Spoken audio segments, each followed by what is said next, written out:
Silicon city ಬೆಂಗಳೂರಲ್ಲಿ road ರೇಜ್ ಪ್ರಕರಣ ಮರುಕಳಿಸ್ತಾನೇ ಇದೆ. ಕಾರ್ಗೆ ಬೈಕ್ ಟಚ್ ಆಗಿದ್ದಕ್ಕೆ ಬೈಕ್ ಸವಾರನ ಮೇಲೆ ಕಾರು ಚಾಲಕ ಕಪಾಳ ಮೋಕ್ಷ ಮಾಡಿದ್ದಾನೆ. ನಿನ್ನೆ ಮಧ್ಯಾಹ್ನ ಕೆಂಗೇರಿ ಮುಖ್ಯ ರಸ್ತೆಯಲ್ಲಿ ಘಟನೆ ನಡೆದಿದೆ.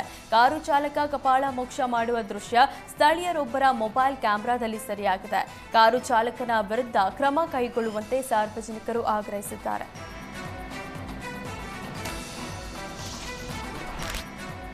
ಜಾತಿ ಗಣತಿ ಸಮೀಕ್ಷೆ ವೇಳೆ ಕರ್ತವ್ಯ ಲೋಪ ಎಸಗಿದ ಸಂಬಂಧ ರಾಯಚೂರು ಜಿಲ್ಲೆ ಲಿಂಗಸಗೂರಿನ ಹಿಂದುಳಿದ ಕಲ್ಯಾಣಾಧಿಕಾರಿ ರಮೇಶ್ ಜಿ ರಾಠೋಡ್ರನ್ನ ಅಮಾನತು ಮಾಡಲಾಗಿದೆ.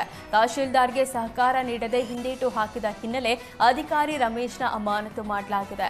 ಅಧಿಕಾರಿಗಳ ನಿರ್ಲಕ್ಷ್ಯದಿಂದಾಗಿ ಲಿಂಗಸಗೂರು ತಾಲೂಕಿನ ಸಮೀಕ್ಷೆ ಕುಂಠಿತವಾಗಿದೆ. ಸಮೀಕ್ಷೆ ಕುಂಠಿತಕ್ಕೆ ಕಾರಣರಾದ ಅಧಿಕಾರಿಯನ್ನ ಅಮಾನತು ಮಾಡುವಂತೆ ದೂರು ಬಂದಿತ್ತು. ಈ ಹಿನ್ನೆಲೆ ರಮೇಶ್ ರಾಠೋಡ್ನ ಅಮಾನತು ಮಾಡಿ ರಾಯಚೂರು ಜಿಲ್ಲಾಧಿಕಾರಿ ನಿತೀಶ್ಗೆ ಆದೇಶ ಹೊರಡಿಸಿದ್ದಾರೆ.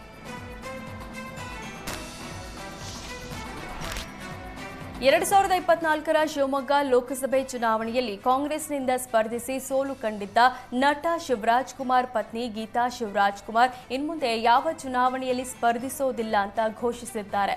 ಶಿವಮೊಗ್ಗ ಜಿಲ್ಲಾ ಕಾಂಗ್ರೆಸ್ ಅಧ್ಯಕ್ಷೆ ಶ್ವೇತಾ ಬಂಡಿ ಪದಗ್ರಹಣ ಕಾರ್ಯಕ್ರಮದಲ್ಲಿ ಮಾತನಾಡಿದ ಗೀತಾ ಶಿವರಾಜ್ ಕುಮಾರ್, ನಾನು ಚುನಾವಣೆಗಳಲ್ಲಿ ಸ್ಪರ್ಧಿಸಲ್ಲ, ಆದರೆ ನಿಮ್ಮೆಲ್ಲರ ಜೊತೆ ನಿಲ್ತೇನೆ. ಮುಂದಿನ ಚುನಾವಣೆಗೆ ಬಂದು ಪ್ರಚಾರ ಮಾಡ್ತೇನೆ ಅಂತ ಹೇಳಿದ್ರು. ಮಹಿಳೆಯರು ಯಾರು ಅಬಲೆಯರಲ್ಲ, ಎಲ್ಲರೂ ಸಬಲೆಯರು. ಮಹಿಳೆಯರಿಗೆ ಶಕ್ತಿ ನೀಡಿದ್ರೆ ಎಂತಹ ಕೆಲಸವನ್ನಾದ್ರೂ ಮಾಡ್ತಾರೆ ಅಂತ ಗೀತಾ ಶಿವರಾಜ್ ಕುಮಾರ್ ಹೇಳಿದ್ರು.